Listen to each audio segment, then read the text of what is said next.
Hi, this is John Cullen. Welcome to another episode of Hypothetically Speaking. In this episode, we're going to be taking a look at a recent interview that Tucker Carlson did regarding the Butler, Pennsylvania shooting. He had a guest on the show. We're going to take a look at the clip together. I'm not sure who this guy is. I guess he's an author, a writer for a magazine or something like that. I don't know. But the fact that Tucker brought him up to Maine to talk about the Butler, Pennsylvania assassination attempt, and we're scrubbing ahead in their interview about 35 minutes, where they start talking about who shot the kid on the roof of AGR.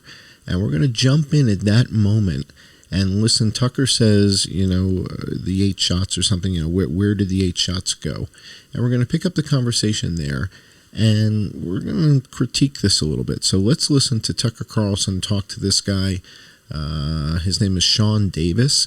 And let's listen to what these guys have to say and see if they've got all the facts straight or not. So let's take a listen. Those 8 shots. I think they were only able to find actual bullet fragments from 2. So there were 10 shots fired total.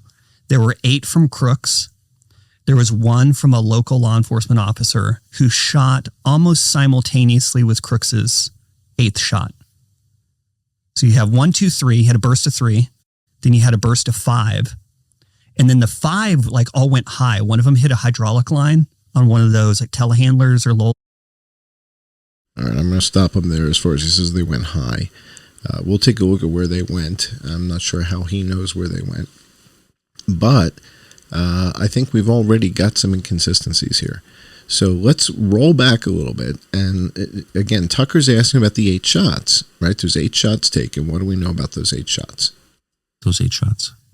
I think they were only able to find actual bullet fragments from 2. All right, so that's not true. So starting right there, right at the get-go, none of the bullet fragments from the shooter on the roof were recovered. Recovering bullet fragments from the Secret Service guys is irrelevant. We don't need those. So of the 8 rounds, they found 8 brass casings supposedly on the roof of AGR. None of the rounds were recovered. Unless Representative Clay Higgins has seen something different. He's on the committee. They may have shown him something different. But when I checked I went to Perplexity, AI. And at Perplexity, I checked to see, is there any stories or any evidence that rounds were recovered from Butler? And the answer to that is no. So let's take a listen to Representative Clay Higgins talking about Zalaponi. This guy, Sean Davis, is going to talk about Zalaponi, and he's going to say that Zalaponi takes the shot right after the 8th shot. And apparently that's what happened. But let's listen to that part one more time. So he's going to be talking about a guy named Zalaponi, and then we'll go listen to Clay Higgins talk about Zalaponi and the fact that there was no evidence. So let's listen to this part. So there were 10 shots fired total. There were 8. All right, so there's 10 audible shots. We hear a burst of 3. We then hear a burst of what some say are 5, but from other microphones, I think we only hear 4. That chart's a couple of months old, and if you want to really see something that's said, take a look at what happened.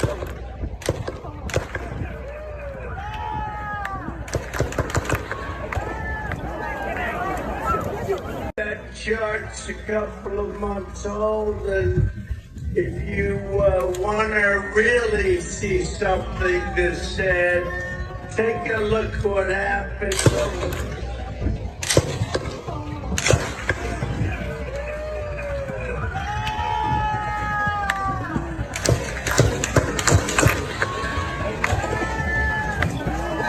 And that's odd. All right, but let's just go with 3 and 5 because it makes the math easy. That makes 8. Right after that 5th shot, we hear another shot. So that's the 9th shot.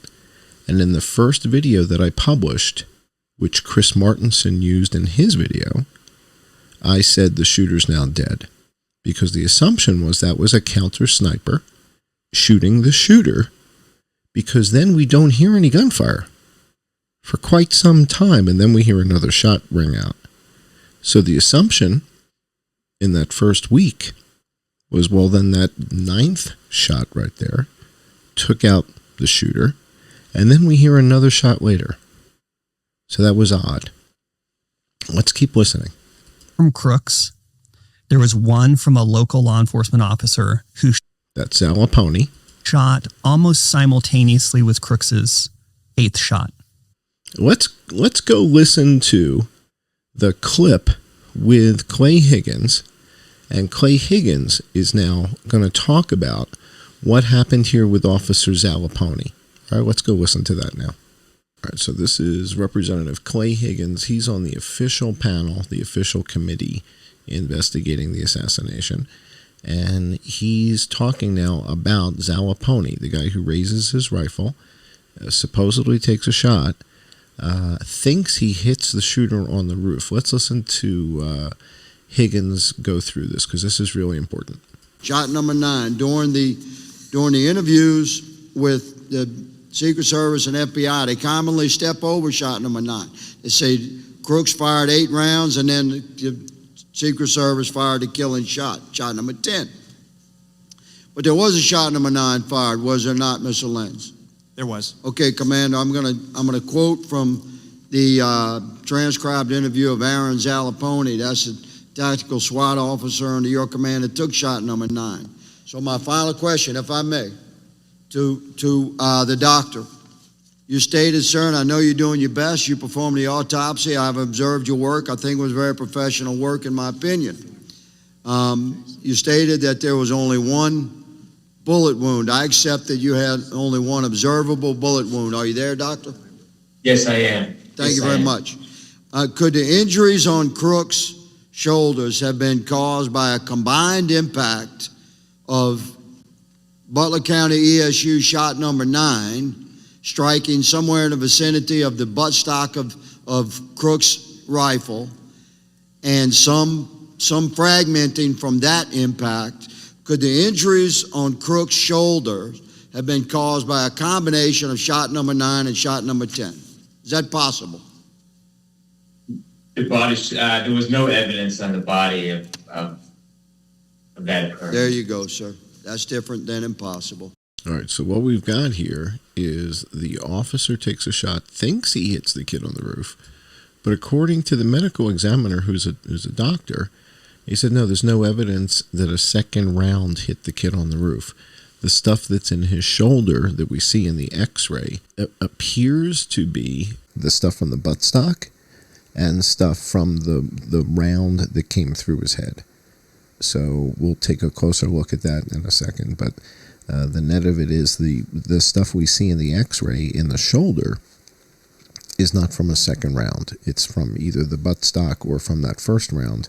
A second round would have caused another entry wound, another exit wound, and all that.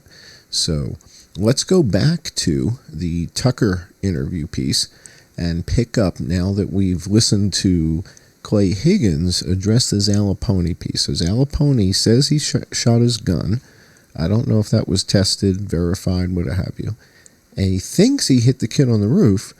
And the kid on the roof stops shooting after Zalaponi claims he takes that shot. So what, did the shot just whiz by the kid and the kid stopped and lifted his head up and that's when they shot him? I don't know. But let's go back to the Tucker interview and let's pick it up there. So you have 1, 2, 3, you had a burst of 3, then you had a burst of 5, and then the 5 all went high. One of them hit a hydraulic line on one of those telehandlers or lulls or cranes behind it, so it starts spewing hydraulic fluid everywhere, and you see it drop all of a sudden after the hydraulic line gets punctured, if you watch the video again. So I think that was from that second group. So it was 3 and then 5. As Crooks fired his 8th shot, a local officer fires his gun at Crooks. He swears he got him. There's no forensic medical evidence that he did, but there's no firing from Crooks after that point, after that 8th shot. And then 15 seconds later comes the shot that kills Crooks. No way. 15 seconds. No way. It's not 15 seconds later. So let's take a look at that. Let me run the video that I originally put together. This is the same video that Chris Martinson used in his video. And let's time from the last shot that we hear coming from AGR to the shot that was taken by the Hercules counter snipers on the rooftop. And let's see how long that is. Is that 15 seconds, as this gentleman just claimed? And listen to Tucker. And the reason that happened was because nobody had eyes on the roof. So you had your sniper. 15 seconds? Yep. No. So that's an entire magazine worth of... I mean, you could fire an entire magazine. Now you see, easy. So, all right, so now they're getting off in a whole conversation about this. But that's not true. It's not 15 seconds. So we're going to go to the video right now. Let's clear this up. So these dopes are, again, they're off in the weeds talking about stuff that didn't happen. It's not 15 seconds. So is that a full magazine? It's irrelevant. It wasn't 15 seconds. So let's go look at that video now, and we'll take a look at that. Take a look at what happened.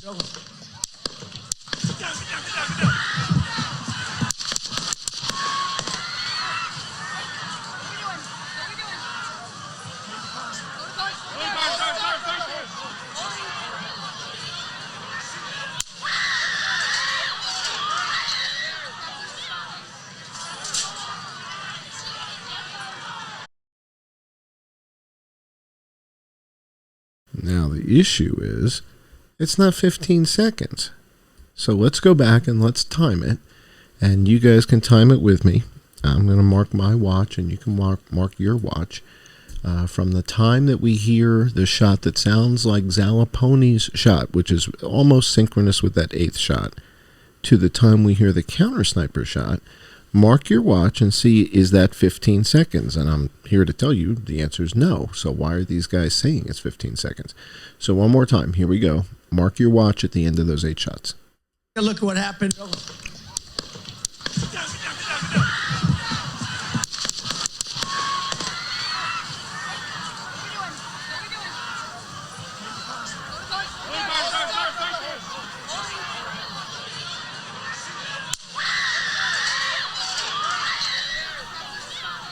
It's not 15 seconds. I have like 8 or 9 seconds. So what are these guys talking about? Why are they saying it's 15 seconds? If it's not 15 seconds, why are they saying it's 15 seconds? So I find that a little bit odd. Why is this guy saying, oh, there's a 15-second delay? That's misinformation. Let's continue. AR, you could easily unload a mag. Wow, that is crazy town. Yeah, so you had... But it's not true. So again, these guys are off on a tangent that's not based in reality. It's not 15 seconds. The sniper who's on the roof who takes the shot, he's been watching. So like if you are Crooks, if you're where their shooter is and I'm where Trump is, the guy who shot him is looking here and all the way over here the whole time. He's looking to his left and back around. Yes. So he hears the shots. He has to get up, orient himself to where the shots are coming from, where if he's got like earmuffs on or ear protection on. Right, that's also not true. The Hercules counter snipers on the far building rooftop did not reorient themselves after they heard gunfire. They reoriented themselves before they heard the gunfire, so they had been alerted. It's not after, and we know that watching video footage, and we've got photographs and video of them. So this is not true. They turn before, and if I have that clip, I'll put that in here now. And then the worst president in the history of our country took over. And look what happened to our country. Probably 20 million people. And you know, that's a little bit old, that chart. That chart's a couple of... That can be kind of hard to do because those play tricks with locating sound. Yeah, it's impossible. So he's got to locate the guy where the shots are coming from, has to make identification of the guy who's got the gun, and then has to fire at him. So like, I don't even blame that guy. Cause he was told to watch this sector. He's watching it. But yeah, 15 seconds. No, it's not 15 seconds. So yes, the Hercules counter snipers on that rooftop. We're talking about the rooftop closest to the pond, and they are watching the sector away from where the shooter is. But they reorient before the shots ring out. Somehow they were notified that there was a shooter on the rooftop. And you can see them in some of the video footage lifting up their gear, turning around and aiming towards AGR, towards American Glass Research. So this account that he's providing is simply not true. Let's continue. And he fires one shot. Who is it? Okay. With a 308? 300 Win Mag. Wow. That's a big boy gun. That's a scary gun. So it's 300 Win Mag. Really? Is that what they use? Yeah, Black Hills ammunition. So the cartridge was Black Hills. Yeah. It was a 210 grain hollow point tip on it. So that is now, just so that you guys know, the 300 blackout rounds that I keep lying around here, those are 210 grain here. These are 210 grain. They just don't have the 300 Win Mag amount of cartridge behind it. So the bullet is the same size as this bullet. This is a 210 grain bullet. But the 300 Win Mag has got a brass case back here. It looks like an elephant gun. It's huge, and it holds so much gunpowder. It's remarkable. So the bullet's the same size, but a tremendous amount of gunpowder. This is 300 blackout subsonic with a 210 grain bullet, and these guys are oohing and eyeing about a 210 grain bullet. Here's one right here. All right, so again, trying to take some of the mystery out of this nonsense. So that for people who don't shoot, that's so much larger than the 223 or 5.56 round that Crooks is shooting. I mean, and the cartridge is huge. Yeah, it's like $4 a cartridge. I mean, it's like that's a big boy cartridge, and when you fire a 300 Win Mag, like you feel that.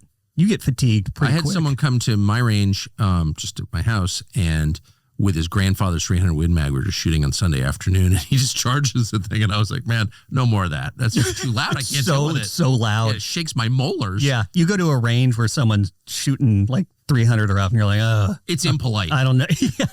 Put a suppressor on it. I totally agree. Yeah. Wow, that's yeah, and 210 grain. That's a big bullet. Yes. And so I think he hits him from 155 yards, and it hit him in the lip. No, he hits him from 190 yards. So Trump is 152 yards from the shooter on the roof of AGR. The shooter, the counter snipers, the Hercules counter snipers on the rooftop are 190 yards, not 155. So again, Sean Davis is incorrect here. Let's continue. Goes through the face, out the neck, but then back into his back. And they recovered a fragment of the mushroomed bullet from Crooks's body. Well, he didn't suffer. All right, let me show you guys something. So this is, I've been working on a 3D model of the Crook's head and where the wound entered the mouth, where it exited the neck.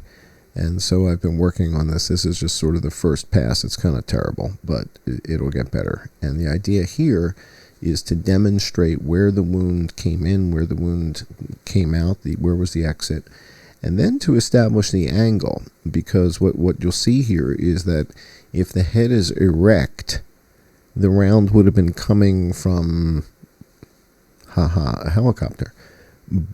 But that's not what happened, right? So if the round was fired from a horizontal position, we need to tilt that head forward. And so that's how we would find the head would be in a forward tilt, the same number of degrees as you see this trajectory rod sticking up. So whatever that is, let's say it's 18 degrees, 23 degrees, whatever it is, whatever that is, we'd have to tilt the head down so that that rod is then horizontal. Make sense? All right, let's continue. Not with the 210 grain from a 300 Win Mag. Yeah. Wow. So tell me about the cop who says he shot Crooks. Where was he? So there was this furious action going on by the AGR building. I believe there were either 4 or 5 different local law enforcement agencies. So you had the Pennsylvania State Police, you had the troopers, you had Butler County Police. So Butler County was the county where Butler is. You had the Butler Township Police. Yes. You had the Beaver County, I think sheriffs. So they're one county west of Butler. And then you had the Washington County, which is southwest of Butler. So you had 5 different local law enforcement. The Washington guys, I believe, were down by the horse ring. Yep. Which is probably a good 400 to 500 yards away from everything. Interesting. 400 to 500 yards, like 488 yards away, like Eric Prince said. All right, so he's right about that. So the Washington SWAT sniper was down by the horse ring. And I'll show you the photograph that was taken by that sniper from his vantage point. All right, so this is the Washington sniper's vantage point. This is his rifle. And I believe this would be the person that took the shot that President Trump is referring to when he talks about the 400-something yard shot. So Sean Davis just said 400, 500 yards, 400 to 500 yards. Eric Prince told us that Secret Service took a 488-yard shot, was very explicit. The problem is that the counter snipers on the rooftop at behind Trump, the ones that are closest to the pond, are 190 yards from the shooter on the roof of AGR. So where do you get 400, 500 yards? Where do you get 488 yards if the distance is 190? Are they talking about another shooter? Another victim? Did the Washington sniper shoot somebody 488 yards away? And if he did, well, what's 488 yards away from that guy? Between a tree, behind a tree. Through a tree? Through a tree. Thank God Between a you tree, looked at that behind chart. a tree. Through a tree? Through a tree. That was some shit. I have to give the Secret Service sniper, they call him, or sharpshooter, but sniper, because he didn't know there was a problem. Well, how about the one shot by the Secret Service?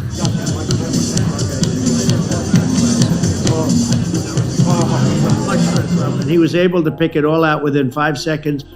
And he used one bullet from very far away, I guess probably about 400 yards.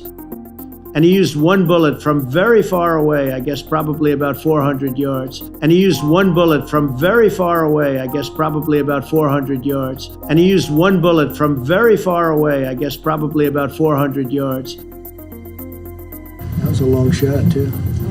Yes, sir. Thank God Between a you tree, looked at that behind chart. a tree. Through a tree? Through a tree.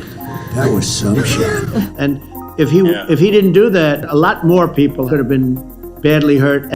But they had fairly good visual coverage of everything. So it was mostly the Butler and Beaver County people. So they're furiously searching around. You've got one guy who tried to climb on the roof because they're furiously searching. He climbs on the roof. He's got his partner hoists him up.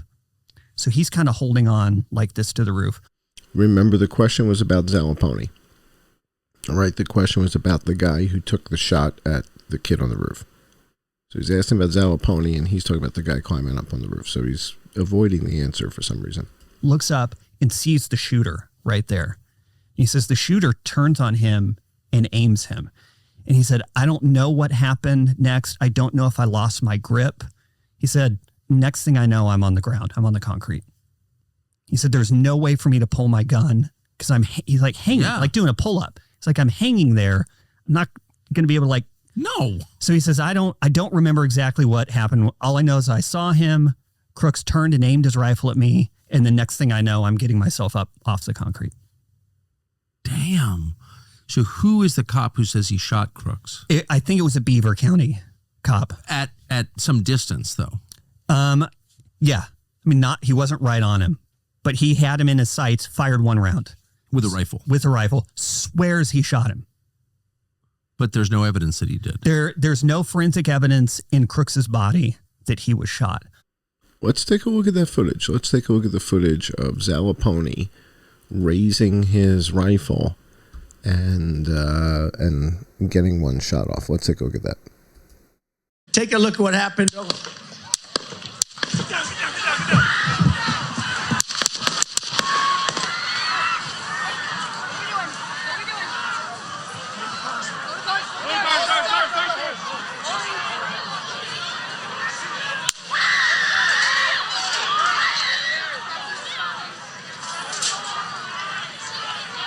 But Crooks stopped firing after the 8th round. That's correct. Which was simultaneous with the round from that cop. That's true. So, did he hit the gun maybe? No. There's some speculation that he might have hit the stock. No. Well, it sounds like he stopped the shooting. He absolutely did. Whether he hit him or not, he absolutely did. No.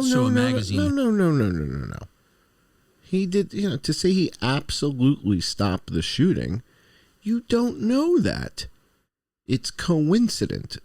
So Zalaponi fires a shot potentially at the same moment that the kid stopped shooting. You don't know for certain that he stopped the shooting. The kid might have sneezed. The kid might have had a sneezing fit, sneezed 4 times. You don't know this for a fact. So Sean Davis doesn't seem to be very good at this. Let's continue. Obviously more than 8 rounds in it. And I assume Crooks's did as well. He had unfired rounds in the mag when the rifle was recovered, right? They recovered, I think, all 8 shell casings. No, but he still had. All right, so that wasn't the question. The question was, did he have unfired rounds in his magazine? And has that been detailed? And I think the answer to that is no, we don't know. Nobody has come back and said, or in the reports, I don't believe, I could be wrong, and has said, and the magazine had 22 unfired rounds, and they were Remington, they were Hornady, what were they? I don't know that we've heard that, and we should. So they should be telling us the magazine that we recovered from the weapon had 20, 22, 12 unfired rounds, 2. I have magazines that only hold 10 rounds. And if you live in California, that's all you're allowed to have. So what if he had a 10-round magazine and there were only 2 rounds left? What are these two talking about here? They're speculating as if he had a 30-round magazine. I don't know that he did. Did he? How many rounds were in the magazine? He could have a 30-round magazine that only has 10 rounds in it. Let's continue. Ammunition in the magazine. Oh, yeah. Right. So what I'm asking is, it sounds like the local cop stopped the shooting. Yeah. He didn't run out. He didn't stop shooting because he ran out of ammo. Exactly. Correct. How do you know that? So it was not the Secret Service that stopped this assassination attempt. It was local cops. I mean, yeah, that's when the shooting stopped. Yeah, it stopped permanently when he got a 210 grain Hornady tip through his upper lip. Yeah. But the shooting had been stopped prior to that. Wow. 15 seconds, as noted, is a very long time. That's not true. Why? Because they had no eyes on him. You had your 2 snipers on the roof in the north barn, and that was the number 2 unit, how they were kind of categorized in all the documents. They never saw him because they had a gigantic tree in their way. It was impossible. So that is correct. There's a tree in the way. They can't see him. But the problem here is that Tucker put together a video production about the Butler assassination attempt, called it The Art of the Surge or something like that. And in Tucker's video that he produced, they sort of make it look like the northern counter snipers are the ones who take the shot to kill the kid on the roof. So it seems like Tucker and Tucker's people are confused about the actual sequence of events and who did what. Let's take a look at Tucker's video, and we're only going to look at a slight portion of it where they depict counter snipers taking the shot, killing the bad guy. The problem is the ones that they're going to show you, they never take a shot. What they're showing you is them recoiling from being shot at. Let's watch this video together and you guys tell me what you think. But it looks to me like Tucker's team is confused. Tucker's confused. They don't seem to understand the sequence of events here. Watch this. And look what happened to our country. Probably 20 million people. And you know, that's a little bit old, that shot.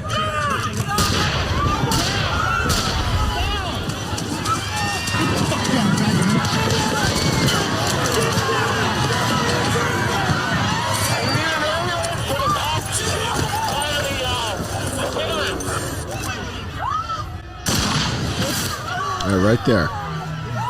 So they depict that these guys up on the rooftop are the ones that take that final shot. And they don't. In fact, this moment that he's depicting here, this is the first shot, not the 10th. So the moment that these guys recoil back, that Tucker's team is making it look like they took the shot that killed the kid on the roof. That's not what this is. This is the first shot. They jump backwards. And these are not the guys that shoot the kid on the roof. This is the northern sniper team. It's the other guys, the guys to their right, behind them. They're the ones who shoot the kid on the roof. But Tucker's producers put this in the video at the 10th shot. Watch where they put this one more time. Watch this.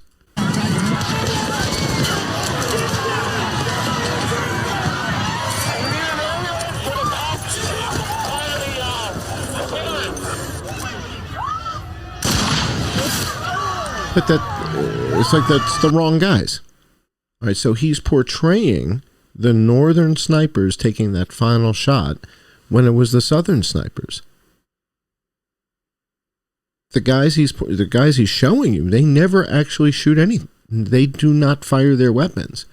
The other aspect of this that's a little bit uncomfortable is that these guys have testified that they were being shot at. And nobody seems to be mentioning that. They actually thought they were being engaged because they could hear the sonic crack of the rounds passing by them. And they actually thought they were being shot at, not Trump. Continue. So it's interesting. We all watched that footage. Everyone's wondering who got him. So they see the guy who's kind of kneeling down. He's on the big tripod. People automatically assumed, oh, well, he did it. And then he's got the guy prone next to him. No, well, he must have been the one to do it. You see him, like he's either looking through, I think, his binoculars. He might have been looking through his scope. He hears the gunshots and he pops up. Do you remember this in the video? Yeah. Pops up and he kind of looks around and you're like, why is he off the glass? That's weird. What everyone thinks is the infamous shot, and it's not. Take a look at what happened. All right, so you hear 3 shots. Boom, boom, boom. Unsuppressed, pretty clear. You see the guy, the counter sniper with the tripod. He's on his optic. He pops his head up, pops right back down. You see the rifle tilt down, tilt up, and he backs up. You see the other guy who's prone actually hunkering his head down and hunkering down. Now, yes, I understand it's their job to stay on scope and engage a threat.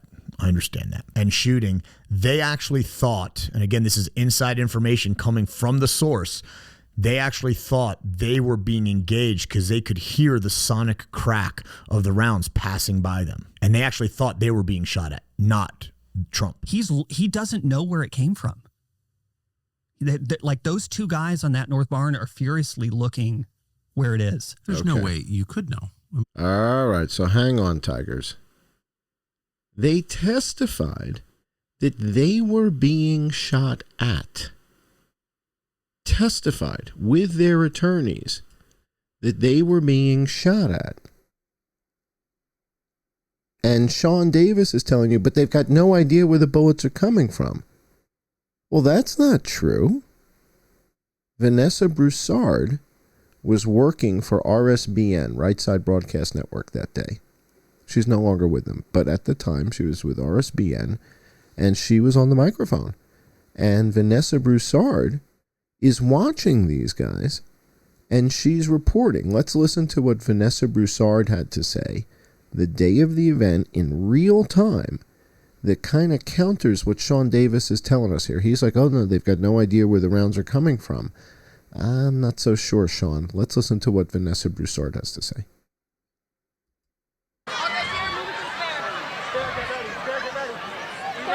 He did not. Secret Service quickly erupted. You can see the snipers on the building behind the podium aiming at the trees. If you look to our left, there are trees in the distance, and that seems to be where the gunfire is coming from. So I'm not sure what these guys are talking about. It seems to me like the counter snipers on the roof turned in the direction where they thought the gunshots were coming from. So I don't know why Sean thinks they were confused. It doesn't appear that way to me. Let's continue. It'd be impossible to know. Yeah. Unless you were had someone looking there. Exactly, which they didn't. And then you have the counter sniper team lead who had convinced himself that because they had local cops in the building, that was their job to be watching that, even though it was physically impossible for them to do. And they were never told they had to do that. And then the one guy who had a sight line to that was assigned a sector that was exact opposite of it. How that's a lot of incompetence. It's unbelievable. So 3 people were shot, 2 in addition to President Trump. Yeah, that was your question. Sorry, I got sidetracked. So you said, where did the bullets go? Yeah. So 3 people were shot. Corey Comparator, the firefighter, he was shot. 2 other men were shot. We know 2 other men. Yes, there were 4 people shot. Trump, 2 men who were shot and didn't die, and Corey, who was killed by a bullet. Yeah, right next to my producer, like right next to him, which is wild. Yeah, he was right there. He said he was covered in blood. Wow. From it. Yeah, I'm only saying that because there's a lot of drama. Yeah. It's not just Trump getting shot in the face. Yeah, man died. Yeah, was murdered. Yeah. And 2 others were shot. Do we know anything about them or how they fared? They're alive and well. There was an interview with them by one of the networks a couple weeks ago, but they're alive and well. They're talking. So Tucker doesn't know how many victims there were. He doesn't know that David Dutch was shot twice. He doesn't know that James Copenhaver was shot twice. It seems like Tucker's pretty unaware of what happened that day. And that's pretty remarkable given they produced a video. His producer was there. About it. Obviously, they'll carry scars with it forever. But I don't believe they were permanently disabled in any way. Damn. But they couldn't account for all the bullets. Yeah. Which makes sense. You know, something nicks a bleacher and goes off into the ground. You're never finding a bullet. These are 22 caliber bullets. Something nicks a bleacher. Something nicks a bleacher. I wonder what he's talking about. And then you're never going to find that. Did Sean do any work to kind of figure out which rounds went where? Like, does he have any idea of, where the first round went, where the second round went? And how does he know that? How does he know that a round might have hit the bleacher? Utilizing going forward, particular witnesses you think that we should have, any thoughts you have about what and whom we should be bringing in to testify?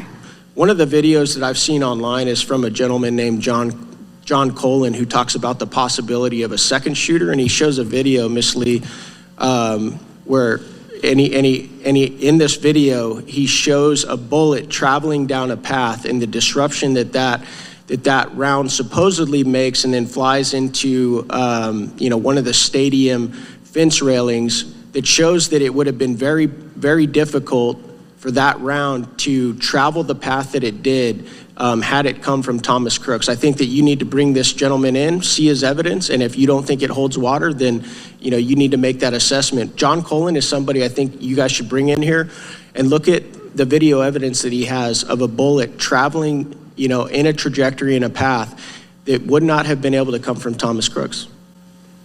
And I'd like to just echo this. The one thing that doesn't lie is bullet trajectory and also the coefficients that it carries. And I think that Eli and I had talked about this prior to the hearing, but also multiple times about John Cullen's video that does show, if you look at people who were injured and the actual line of sight and where it was to the stage, just kind of what the possibilities were and how many shots were truly taken. The most parsimonious explanation for what you've got captured in this single video, we don't have to worry about aligning it or anything like that, is you've got 3 kinetic events in a straight line. That tells you had an object, but you definitely have the strong suggestion of a line that you could extrapolate from. I wonder.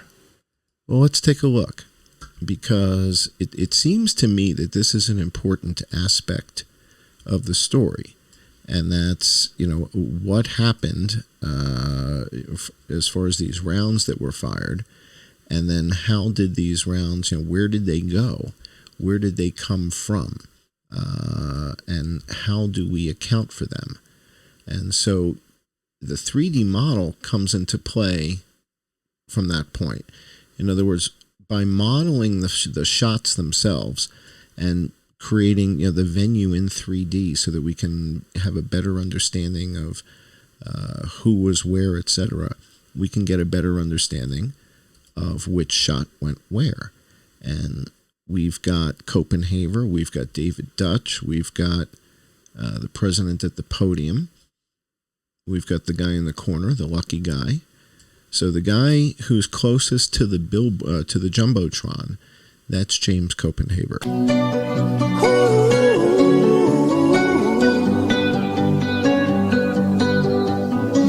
Every time you come around, I can't say no. Every time the sun goes down, I let you take control. I can feel the